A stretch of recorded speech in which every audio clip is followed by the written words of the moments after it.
Salut les 9e. On continue notre unité sur la géométrie analytique. Euh, Avant de faire cette unité-là, assure-toi que tu comprends bien les trois concepts suivants. Donc, dans la leçon 6.1, on a bien appris à trouver l'équation à partir de deux points, trouver l'équation à partir de son graphique, ce qui revient un petit peu à la même chose, et finalement être capable de tracer l'équation d'une droite sur un graphique. D'accord? Ces trois choses-là sont super importantes, c'est fondamental. S'il y en a une des trois que tu n'es plus trop sûr comment faire, retourne dans la leçon 6.1, ça ne sert à rien de venir ici. OK? Puis aller plus loin. Donc, le 6.1, c'est super important. Aujourd'hui, donc, c'est plutôt des manipulations algébriques qu'on va faire. Donc, parce qu'on va passer de la forme qu'on a connue hier, qui s'appelle y égale mx plus b, la forme pente ordonnée à l'origine, et on va passer à une autre forme. OK? Pourquoi une autre forme? Je ne sais pas trop. Souvent, les mathématiciens ont besoin de deux façons d'exprimer une même équation. La forme générale, on va le voir, elle est plus élégante. Elle n'est pas nécessairement plus utile, mais surtout plus élégante. Aussi, je t'ai demandé de prendre des notes dans cette unité-là. Peut-être pas toutes les notes que je prends, si tu veux juste les écouter, mais je veux pas juste que tu écoutes avec ton sac de chips, là, puis tu dis ah oui, je comprends à peu près. OK? Donc, fais un petit résumé, fais pause de temps en temps, juste OK, qu'est-ce qu'il a dit, monsieur? Je vais juste l'écrire, puis on va avancer comme ça. OK? Ça, c'est mon conseil. Donc, on y va. Donc, juste un petit rappel ici que ce qu'on a vu là, c'est la forme pente ordonnée à l'origine. Donc, M et B. OK? Donc, c'était important de comprendre que quand on l'écrit comme ça, y égale mx plus b, il y a une chose fondamentale, puis souvent on ne le voit pas à force de l'utiliser, là, mais que c'est le coefficient ici de y, c'est 1.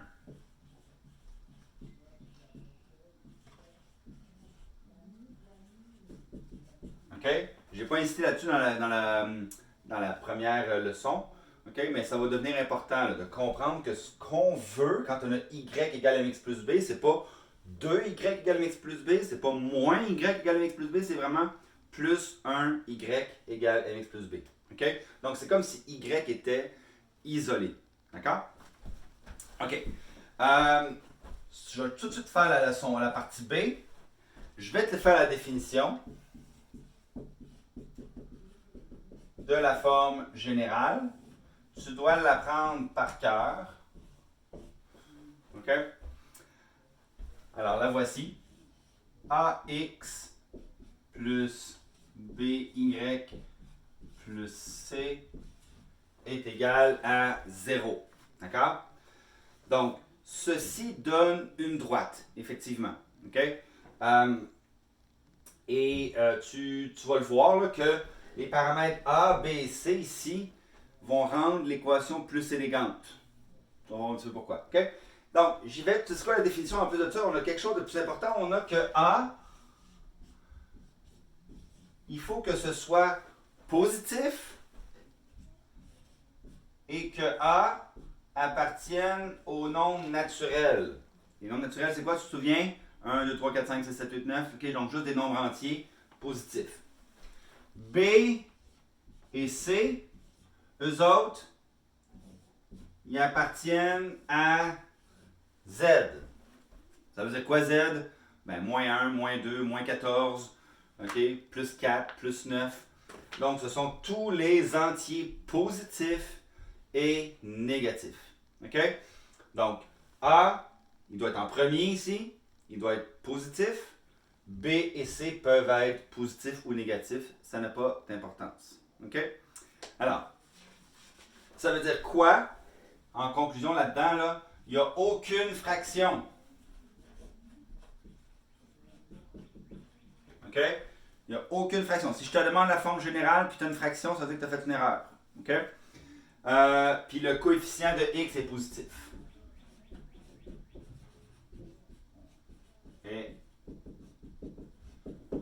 positif. C'est bon jusque-là? OK? Donc, on doit retenir ça. On a appris la forme 1 hier. On apprend la forme 2 aujourd'hui. Puis notre but, ça va être de passer de un à l'autre. OK? On y va. On commence.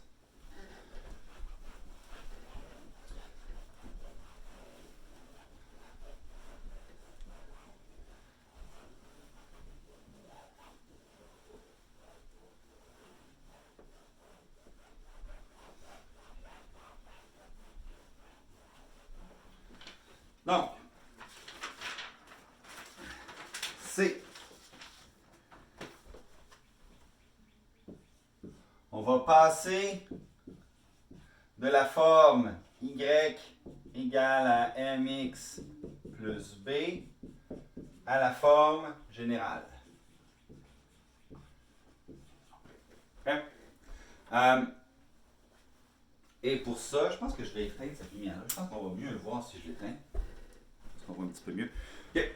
Donc, je vais te faire un exemple tout de suite. C'est assez simple. C'est essentiellement des équations, des manipulations algébriques. D'accord? Donc, la question serait écrit sous la forme générale.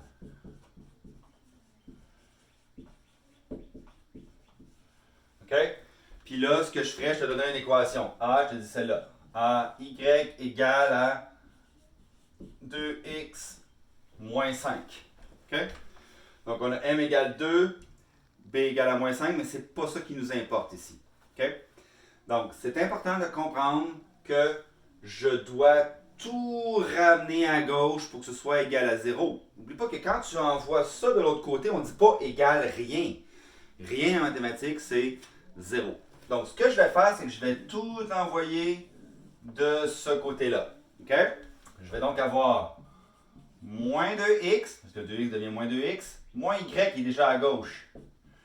Il reste là, puis mon moins 5 s'en va de l'autre côté. Ça fait plus 5 est égal à 0. OK?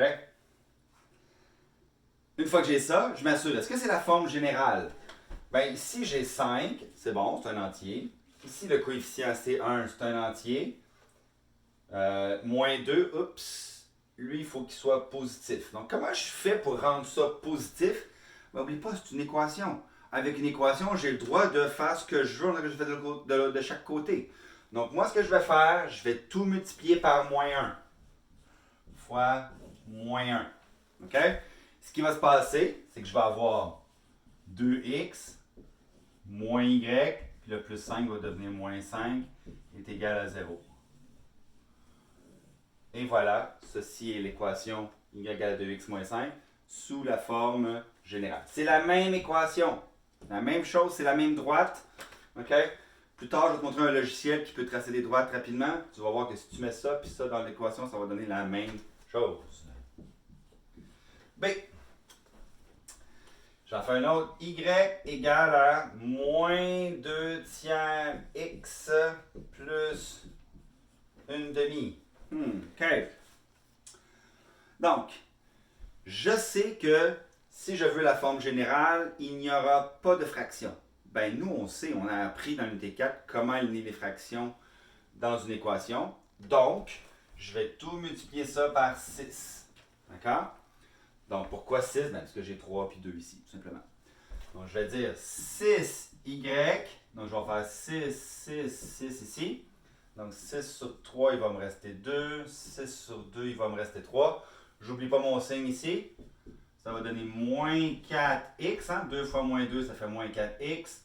Plus 3 fois 1, donc plus 3. Première étape, j'élimine les fractions. Deuxième étape, j'envoie tout ça à gauche. J'écris le x en premier. 4x plus 6y moins 3 est égal à 0. Et voilà, j'ai ma forme générale. OK? Ça va? Donc, je vérifie là, ça c'est positif, c'est bon. Ça c'est un nombre antirelatif. Ça c'est un nombre antirelatif. Good, on est correct, on peut continuer. OK?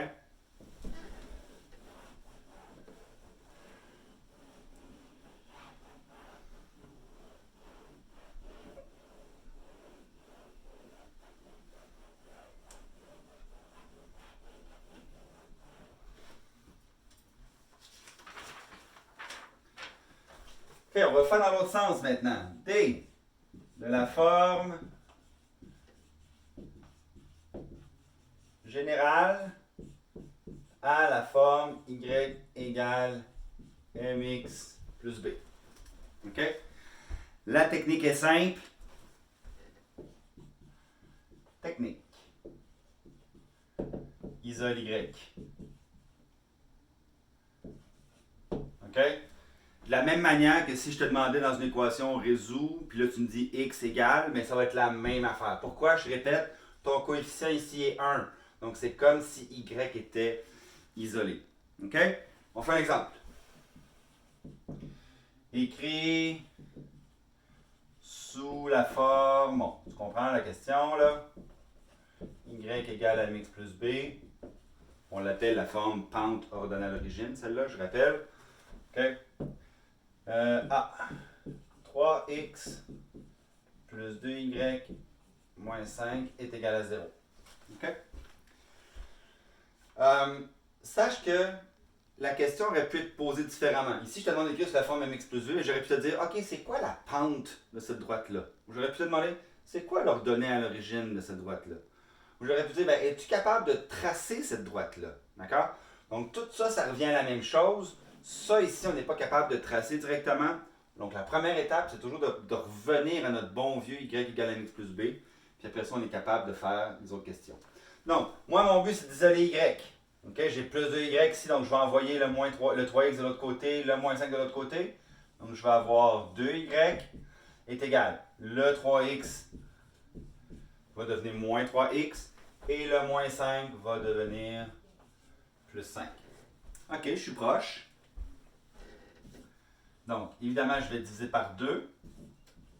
Je dois tout diviser par 2. Par 2 ici. Donc, tout simplement, j'ai y est égal à moins 3 demi x plus 5 demi. Donc, on voit bien ici là, que la pente, c'est égal à moins 3 demi, puis que l'ordonnée à l'origine est égale à 5 demi. OK? Donc, c'est comme ça qu'on fait ça. Je t'en fais un autre. 6x moins 3y moins 15 est égal à 0.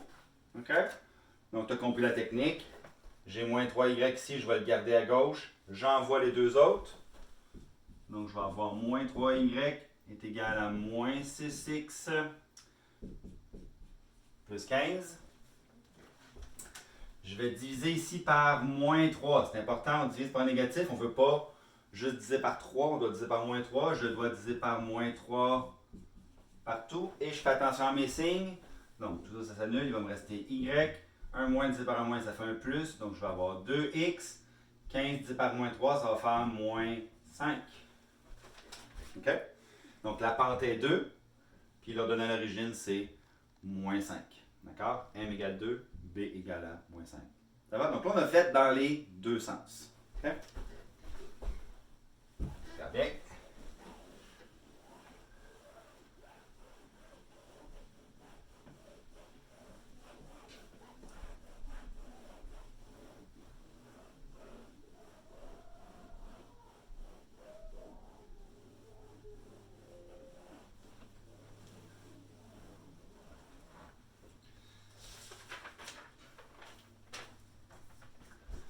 OK, exemple. Je vais te dire, écrit sous la forme générale. OK? Tu vas peut-être te souvenir de cette forme-là. Une formule, quelque chose qu'on a déjà vu. C'est égal à...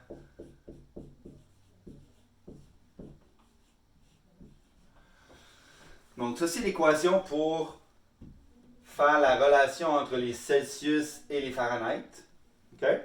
Puis, je pourrais te demander, réécris-moi ça sous une forme générale. Donc, je vais avoir les deux variables à gauche, puis après ça, égal à 0 de l'autre côté. Mais là, vois-tu, j'ai un 5 neuvième, puis j'ai fait exprès de le mettre à droite. Pour te montrer que, qu'il soit à droite ou à gauche, c'est la même chose. OK? J'ai une fraction ici, je veux l'éliminer, je vais tout multiplier ça par 9. Faites attention, tout ça est groupé, c'est un groupe ça ici. OK? Donc, si je multiplie par 9, je ne multiplie pas à l'intérieur de la parenthèse, je vous l'ai dit souvent, là, d'accord? Parce qu'il est groupé avec lui. Donc, tout ce groupe-là va être multiplié une seule fois par 9. Puis évidemment, lui aussi va être multiplié par 9. Donc, qu'est-ce que j'obtiens? J'obtiens 9c égale à parenthèse f moins 32 fois 5 neuvième fois 9. Évidemment, les 9 ici vont s'annuler. C'était ça mon but, c'était de ne plus avoir de fraction. Okay? Et là, je peux distribuer mon 5. N'oublie pas qu'on peut distribuer dans les deux sens. Mon 5, il aurait pu être en avant, mais il peut être après. OK? Donc, je vais avoir 9C est égal à 5F. On n'écrit pas F5. C'est pas très pratique, puis c'est pas très élégant. OK? Puis, moins 32 fois 5, ça va faire moins 150, 160. C'est bon? Je renvoie tout ça à gauche. OK? 9C moins 5F plus 160 est égal à 0. Bon, là, on pourrait discuter. Est-ce que c'est lui, le X, puis ça, c'est le Y? Tu sais, on aurait pu... C'est pas tellement grave si on te le dit pas vraiment, là, d'accord? Ici, si je regarde, ce serait ça mon X ici. Donc, normalement, je devrais plutôt tout écrire ça, changer les signes, puis écrire 5F moins 9C moins 160 égale à 0. D'accord? Mais c'est pas très grave. L'important, c'était juste de passer puis de refaire des manipulations avec des fractions avec toi. OK? Et finalement, je te fais une dernière petite question.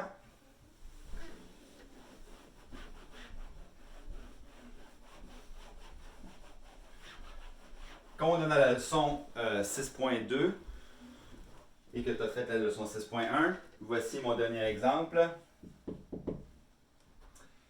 Écrit sous la forme générale.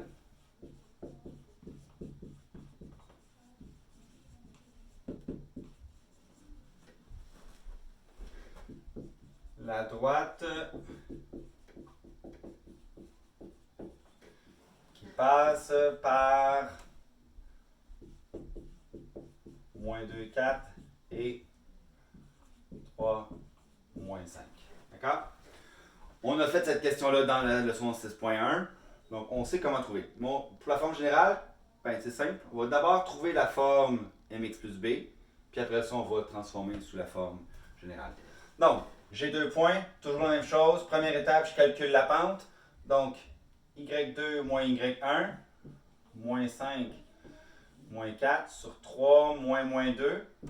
3 moins moins 2, ça va faire 3 plus 2. Donc, moins 5 moins 4, ça va faire moins 9. 3 plus 2, 5e. Ça, c'est ma pente. OK? Maintenant, il faut que je trouve B. Pour trouver B, y est égal à moins 9 cinquième x plus b. Donc, je vais prendre n'importe quel des 2 points. D'habitude, quand je suis devant une classe, je dis ben, une rangée sur 2, vous allez prendre ce point-là. L'autre rangée, vous allez prendre ce point-là, juste pour te montrer que ça marche avec les 2 points et que tu arrives au même résultat. Tu vas trouver le même B. Que tu prennes celui-là, ou prennes celui-là. D'accord? Moi, je vais prendre le premier ici. Donc, faites attention pour ne pas se mélanger. Hein? Le 4 qui est ici, c'est le Y, il s'en va là. Puis le moins 2, il s'en vient ici. Donc, je vais avoir 4 égale à moins 9 cinquième parenthèse moins 2 plus B. OK? Donc, ici, je vais avoir un négatif fois un négatif. Donc, ce nombre-là va être positif. Ouais? Donc, ça va me faire plus, moins 9 fois moins 2, ça va faire plus 18. Donc, je devrais avoir 18 cinquièmes. Comme je sais que j'ai les cinquièmes, tout de suite, je vais tout de suite prendre mon 4 puis je vais le mettre sur 5 tout de suite. Donc, je vais avoir 20 cinquièmes est égal à 18 cinquièmes plus B. Je vais envoyer le 18 cinquième de l'autre côté, il va devenir négatif. Donc, tout simplement, il va me rester 2 cinquièmes est égal à B. OK? Donc, mon équation, c'est Y est égal à M, qui est moins 9 cinquièmes, X plus B, qui est égal à 2 cinquièmes. Sauf que là, on m'a demandé la forme générale. Ça, c'est pas ma forme générale. Donc, la première chose que je vais faire, c'est que je vais tout multiplier par 5. D'accord? Donc, ça va donner les fractions partout. Donc, en multipliant par 5, je vais avoir 5y est égal à moins 9x plus 2 cinquièmes. Il va me rester juste plus 2. Hein? C'est comme si j'avais fait 5, 5, 5 ici. OK? J'envoie tout ça à gauche. 9x plus 5y moins 2 est égal à 0. Et voilà, j'ai ma forme générale. C'est bon? Allez, on se met au travail. Bye!